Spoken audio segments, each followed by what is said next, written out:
Yeah, I'm Jamie's nan, and till he was about 5, he actually lived with me and his mum. So we've got a really, really close relationship. And sort of when he went off to uni, I'd really, really missed him. But we don't tell him that bit. Basically raised me, didn't you, with mum? Yeah. Yeah. Originally from Manchester, mum and dad both worked at Manchester Royal, and from there I worked at the library, became really interested in history and delved into the family history, found out about the Nutter sisters, that we were related through the family tree we did, and then watched a documentary one afternoon and Patrick Kinner came on and I thought, ooh. And when I researched, he's actually a cousin of ours and a year stenographer to Winston Churchill. It was some anniversary of the witch trials, so we actually went and we found a grave in the churchyard and we were absolutely fascinated.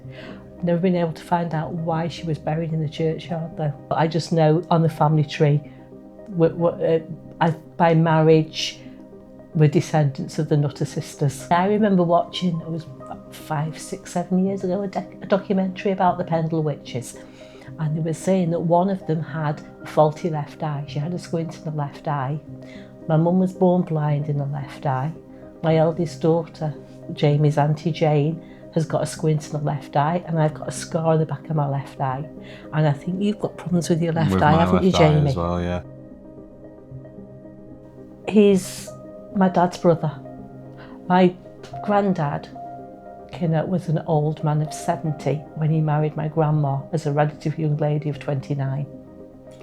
So, my dad was old when he had me, and so obviously I had uncles old enough to be in the First World War. Because obviously we never met him, and I would love to have met him. I'd love to know if he had my dad and my Uncle George's bright red hair. That was a family trait, but obviously I'll never know.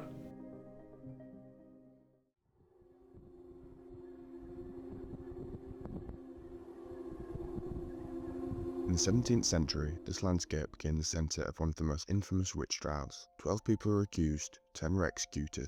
Among them was Susan and Jamie's ancestor, Alice Nutter. Roughly is where Alice was born and lived. There was no evidence for her arrest, simply a superstitious lord.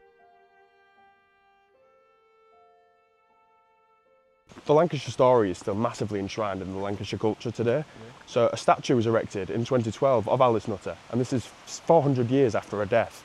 And this is to show her walking to Lancaster Castle in chains, like she is here, and this is where she'd have been tried. The accused came from villages surrounding this hill. Many were connected by poverty, family, or long-standing disputes. Alice was wealthy and had never met the other accused. I think we share the same nose. Now it's our turn to follow their journey. It wouldn't be a road like we've got now, a rough, stony cart track. So by the time they got to Lancaster, they wouldn't be in very good order.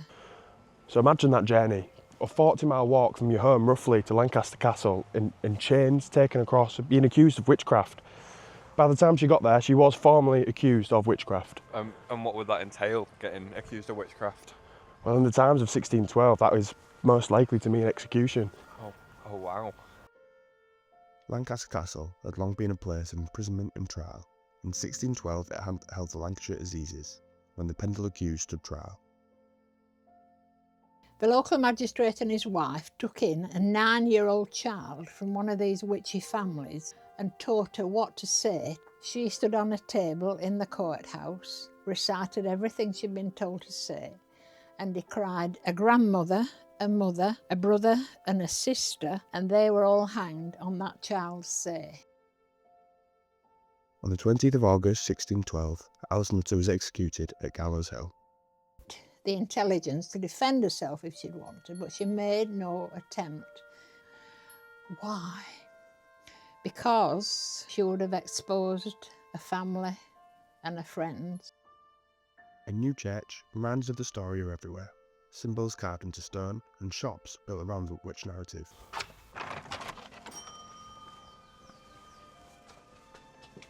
Because the family paid for her remains to be brought back from Lancaster, where they were all hanged, and put into one of the family graves in the churchyard. Very, very, very doubtful that she is buried there. There's no record of her being there.